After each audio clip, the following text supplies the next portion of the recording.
brought to you by Rajnigandha.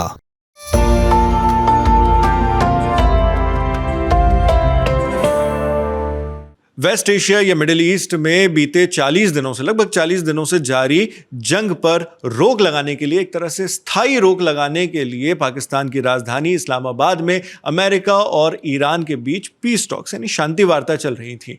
लेकिन 12 अप्रैल 2026 को ये शांति वार्ता लगभग 21 घंटे चलने के बाद बेनतीजा रही और अमेरिका का जो डेलीगेशन था, जिसका नेतृत्व वहां के वाइस प्रेसिडेंट जेडी वेंस कर रहे थे, वो डेलीगेशन अमेरिका वापस लौट गया। वहीं ईरान का डेलीगेशन, जो वहां की ईरानियन पार्लियामेंट के स्पीकर मोहम्मद बाकिर कालिबाफ के नेतृत्व में काम कर रहा था, बातचीत कर रहा था, वो भी ईरान की ओर लौट गया है। यानी बातचीत में कुछ भी फल नहीं निकला। कुछ ऐसी 2-3 बिंदुएं थी जहां पे दोनों देशों के बीच सहमति नहीं बन पाई। उसके बाद क्या होना था?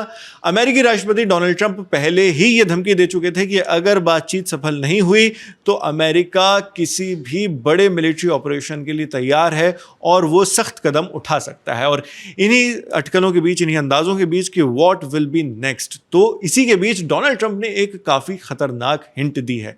हिंट है नेवल ब्लॉकेड की तरफ। ये नेवल ब्लॉकेड क्या है और हिंट किस तरह से डोनाल्ड ट्रंप ने दी, कहां पर थे, क्या कह रहे थे, ये सारी जानकारी लेकर हमारे साथी सचिन हमारे साथ मौजूद हैं। तो सचिन, सबसे पहले तो ये बता दीजिए कि डोनाल्ड ट्रंप ने क्या कहा है, किस ओर हिंट दिया है और उसका मतलब क्या होगा? देखिए, जैसे ही ये खबर आई कि पीस टॉक फेल हो गई है, कोई नतीजा नहीं निकला है, तो उसके बाद ट्रंप की तरफ से थोड़ा चौंकाने वाला रिएक्शन रहा है कि अभी तक चुप रहे हैं इसमें।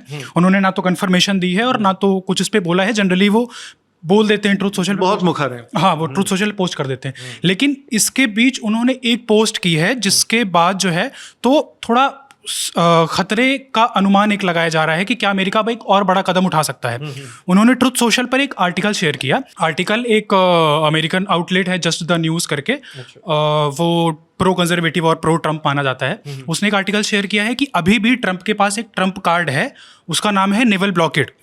अब ये नेवल ब्लॉकेड क्या है? नेवल ब्लॉकेड मतलब किसी भी देश के जो सी इंपोर्ट या एक्सपोर्ट होता है, समुद्री रास्ते से कुछ भी सामान आता जाता है, उस पर पूरी तरह रोक लगा देना। अमेरिका ने इसके पहले वेनेजुएला और क्यूबा पे ये ब्लॉकेड लगाए। वेनेजुएला पे पहले ब्लॉकेड लगा रखे थे काफ़ी समय तक, उसके बाद वहाँ पे सत्ता परिवर्तन किस तरह हुआ हमने देखा। इसी तरह से क्यूबा पे भी लगे हुए थे। अभी वही चीज़ आर्टिकल में कही गई है कि ट्रंप अब ईरान के खिलाफ भी वाला कदम उठा सकते हैं। अब ये बड़ा एक्सट्रीम कदम होता है, अभी तक ईरान के खिलाफ ये यूज़ नहीं किया गया था। अभी तक सैंक्शन लगे थे बाकी तरह के उस पर और सब कुछ पाबंदियाँ थी, लेकिन नेवल ब्लॉकेड एक ऐसी चीज़ है जिससे ईरान का पूरी तरह एक्सपोर्ट इम्पोर्ट, जिस पे वो निर्भर है अपने ऑयल पे, मेन ऑयल उस पर, उसकी पूरी इकोनॉमी डिपेंडेंट है। और भले अभी उस पर सैंक्शन है, बाकी दुनिया नहीं खरीद रही है, पर वो चीन को बेचता है, ऑयल काफ़ी बेचता है, चीन उससे काफ़ी खरीदता है।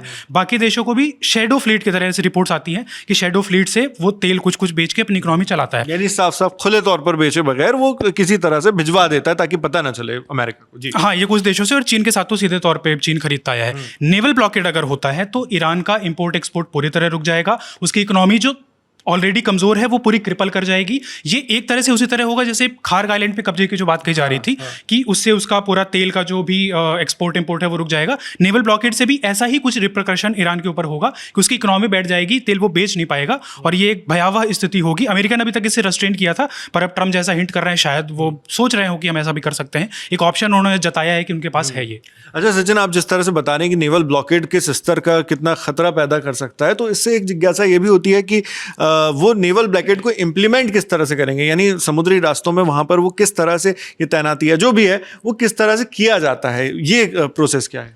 देखिए, नेवल ब्लॉकेड से अमेरिका करता क्या है कि वो पहले तो अपनी नेवी की प्रेजेंस वहाँ पे बढ़ाता है। उसके जो कैरियर स्ट्राइकर होते हैं वो उस एरिया में जिस भी देश पे ब्लॉक लगता है उस पे आने जाने वाली नाव को रोक देते हैं वो जाने से। अगर कोई नाव वहाँ से आती जाती है उस पे हमले करेंगे, जाहिर सी बात है, और उसे जाने नहीं देंगे। यहाँ पे ईरान की स्थिति में ये कर सकता है कि वो पर्शियन गल्फ जो पारस की खाड़ी है और इधर ओमान गल्फ जो ओमान की खाड़ी है, यहाँ पे यूएस अपनी प्रेजेंस बढ़ा सकता है, नेवी उसकी रहेगी, वो आने जाने वाले सभी नाव पे निगरानी करेगी और जो भी ईरान जो भी नाव जाना चाहेगी उसको रोक लेंगे। अगर कोई जाने की कोशिश करेगा उसको हमला करेंगे, वो सब तरह का होता है। और मैं ये भी बता दूं कि जो नेवल ब्लॉकेड होता है वो अंतरराष्ट्रीय कानून में एक्ट ऑफ वॉर माना जाता है। मतलब किसी देश के खिलाफ सीधे आप, क्योंकि आप एक तरह से रोक दे रहे हैं, उसकी पाइपलाइन काट दे रहे हैं, तो ये बहुत बड़ा एक कदम माना जाता है। तो अमेरिका एक तो उस पर निगरानी करेगा पूरे रूट पे, आने जाने नहीं देगा। और इसका एक दूसरा स्टेप होता है कि सेकंड सैंक्शन लगाए जाते हैं। अगर अमेरिका देखता है वहाँ से निगरानी करेगा, किसी देश में नाव जा रही है, सामान जा रहा है, ईरान का तेल जा रहा है, तो वो उस पर फिर सैंक्शन लगाएगा। और एक बड़ी बात इसमें यह भी है कि जो आर्टिकल ट्रंप ने शेयर किया है उसमें खास तौर पर भारत का जिक्र है कि अगर ईरान का तेल चीन या भारत जैसे देशों में जाता है तो उनमें सेकेंडरी सैंक्शन लगाए जाए। तो ब्लॉकेड के थ्रू वो इंश्योर भी करता है कि कोई नाव वहाँ से गुजरे ना, और वो पोर्ट में भी निगरानी रखता है कि किस देश के पोर्ट में वो नाव जाके उतर रही है, तो वहां पे उस देशों में सैंक्शन लगाया जाता है। तो जैसे अभी भारत ने बीच में तेल सैंक्शन लिफ्ट किया गया ईरान पे, भारत ने तेल मंगाया, कुछ रिपोर्ट आई कि वहां से तेल आया ईरान से, चीन तो जा ही रहा है। तो अगर ये ब्लॉकेट लगता है, इस तरह से रोकता है, तो यूएस पूरी निगरानी रखेगा तेल जाने ना पाए, और अगर जाता है तो उन देशों में पूरी तरह सैंक्शन का अमेरिका खतरा होगा। अच्छा सचिन, आप तेल का यहाँ पर बार बार जिक्र कर रहे हैं, उससे एक और चीज आती है, ब्लॉकेट का जवाब एक तरह से ब्लॉकेट से दिया जा रहा है, क्योंकि ईरान ने स्ट्रेट ऑफ हॉर्मुज ब्लॉक करके रखा है। तो अमेरिका भी ये जो नेवल ब्लॉकेट वाली बातचीत चल रही है, उससे यही समझ में आ रहा है कि समुद्री रास्तों पर रोक लगा के वो भी ब्लॉकेट का जवाब ब्लॉकेट से देना चाहता है। तो इसमें सबसे बड़ी चीज ये है, जब हम स्ट्रेट ऑफ हॉर्मुज ब्लॉक होने की बात करते हैं तो पता चलता है कि ग्लोबल इकोनॉमी में, ग्लोबल ट्रेड में जो ऑयल, क्रूड ऑयल स्पेशली जो सप्लाई होता था, उसको बहुत ज्यादा दिक्कत हो गई, क्योंकि दुनिया का 20% तेल वहीं से जाता आता है। तो इसको लेकर ग्लोबल इकोनॉमी में और खासतौर पर ग्लोबल ऑयल ट्रेड जो है, उस पर क्या असर पड़ सकता है, उसके क्या रिपरकशंस होंगे? देखिए, यही एक सबसे बड़ा रीज़न है कि अमेरिका ने अब तक इस कदम से रेस्ट्रेन किया हुआ था, ये नहीं लगाया, क्योंकि इसके दुष्परिणाम भयावह होंगे, क्योंकि ये सीधे सीधे एक तरह से ईरान के अस्तित्व को चुनौती होगी।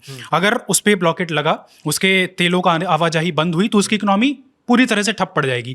ऐसे में ईरान ने पहले ही दिखा दिया है, युद्ध के स्तर पे ही दिखा दिया है कि वो क्या तबाही कर सकता है। स्ट्रेट ऑफ हॉर्मुज उसने एक तरह से चोक किया, ग्लोबल इकोनॉमी पे संकट आ गया, तेल और गैस की सप्लाई पूरी दुनिया में प्रभावित हुई, भारत में भी असर देखने को मिला। अभी कुछ शिप्स वहाँ से गुजर रही हैं, तो एक तरह से काम चल रहा है। लेकिन अगर नेवल ब्लॉकेड होता है तो ईरान स्ट्रेट ऑफ हॉर्मुज को पूरी तरह चोक कर देगा, जो कुछ थोड़ा बहुत शिप जा रही है वो भी नहीं बंद होगी। इसके अलावा हूती विद्रोही बाब अल मंदेब स्ट्रेट पे भी ब्लॉक कर सकते हैं, और एक तरह से तबाही वाला मंजर होगा पूरी दुनिया के लिए अगर ये होता है तो, क्योंकि इससे जो है तेल की कीमतें $150-200 तक जा सकती हैं, ऐसा अनुमान है।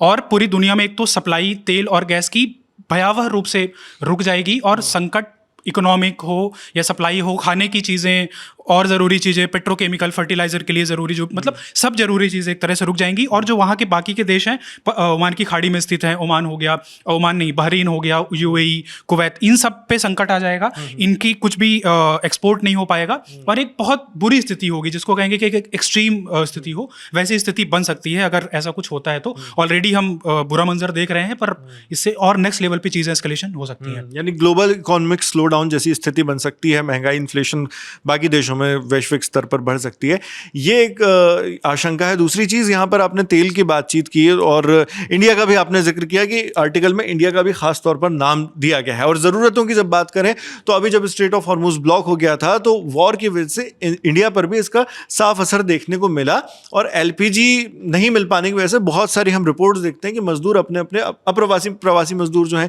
वो अपने अपने गाँव वापस लौट रहे हैं, अपने प्रदेश वापस लौट रहे हैं। तो भारत पर अगर ऐसा ब्लॉकेड होता है, क्योंकि भारत का जिक्र उस आर्टिकल में भी किया गया जैसा आप बता रहे हैं, तो भारत पर क्या इसके असर होंगे, और खासतौर पर इस तरह की चीज़ों को लेकर?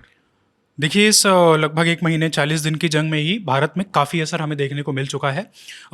तेल और गैस के सप्लाई प्रभावित हुई, और पैनिक फैला लोगों के बीच, जैसा आप बता रहे हैं, कई लोग छोड़ के भी गए। तो ऑलरेडी हम इतना कुछ देख चुके हैं। अगर ये ब्लॉकेड की स्थिति बनती है, ईरान उसी तरह से जवाबी कार्रवाई करता है, ship of Hormuz, straight of Hormuz पूरी तरह रोक देता है शिप्स का आना जाना, तो भारत में भी इसका बहुत बुरा असर देखने को मिलेगा। एक तो तेल की कीमतें अगर अंतर्राष्ट्रीय स्तर पर बढ़ेंगी तो हमारे लिए, वो हमारी इकोनॉमी के लिए बहुत खतरनाक है। तेल और गैस हमारे लिए बहुत संकट हो जाएगा आना, ईरान से तो खरीद ही नहीं पाएंगे, जो वहाँ से बाकी देशों से आता है। गैस हमारी मेन जो कुवैत और यूएई बाकी देशों से, उस पर बहुत बड़ा संकट आएगा, और हमारी इकोनॉमी के लिए, हमारे रोज़मर्रा की जीवन के लिए, हमारे जो मजदूर हैं या आम घरों हम लोग भी जो यूज़ करते हैं, उस पर हमारे लिए एक बहुत संकट की स्थिति हो जाएगी। कीमतें भी बहुत ज़्यादा बढ़ जाएंगी, सप्लाई बहुत ज़्यादा प्रभावित हो जाएगी, और एक तरह से भयावह मंजर जिसको कहेंगे वाली स्थिति भारत में भी बन जाएगी। बहुत बनने की आशंका है। अगर है कि अगर नेवल ब्लॉकेड, ये हम तब स्थिति की बात कर रहे हैं कि अगर ये नेवल ब्लॉकेड होता है तो ये संभावनाएं हैं कि उसके बाद ये हो सकता है। इसलिए अभी उम्मीद यही कर सकते हैं कि कम से कम ऐसा कुछ ना हो, वापस शांति की तरफ बात लौटे।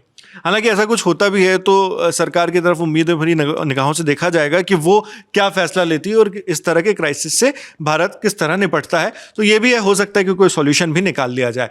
लेकिन इस बीच एक ध्यान देने वाली बात ये भी है कि बात है थ्रेट की, क्योंकि अमेरिका, आप जानते हैं कि ईरान के खिलाफ ये जंग शुरू करने से पहले अमेरिका ने बहुत तरह से वहां पर दबाव बनाने की पहले भी कोशिश की थी। वहां पे उन्होंने अपना मिलिट्री प्रेजेंस जो है वहां पे बढ़ा दिया था। वेस्ट एशिया की बात मैं कर रहा हूं। वहां पर प्रेजेंस बढ़ाने के बाद नेगोशिएशन टेबल में आ गए थे। न्यूक्लियर को लेकर खासतौर पर यह सारी बातचीत चल रही थी और उसके बाद अमेरिका ने कोशिश एक तरह से ये की थी मिलिट्री प्रेजेंस बढ़ाकर कि जो बातचीत है वो उनके फेवर में ज्यादा जाए, एक तरह का दबाव बन जाए। हालांकि उसके बाद क्या हुआ ये आप और हम जानते हैं, खबरों में हमने देखा ही है।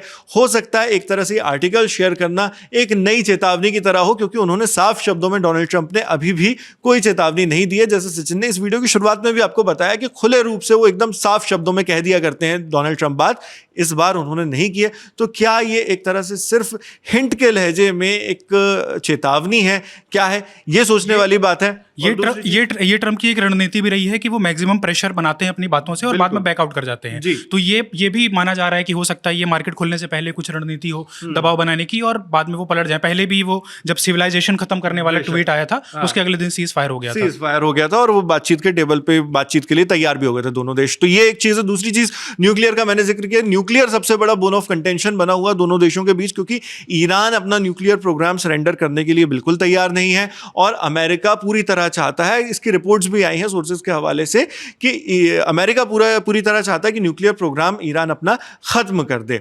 ऐसा अमेरिका का मानना है और इसी को लेकर सारी जानकारी अभी आ रही है। और बोन ऑफ कंटेंशन भी वही बना हुआ है जिसपे एक हार्ड लाइन ड्रॉ हो गई है। दोनों देश आपसी सहमति नहीं बना पाए, अपने अपने मुल्क वापस लौट गए। तो न्यूक्लियर प्रोग्राम को लेकर क्या होता है ये सोचने वाली बात है।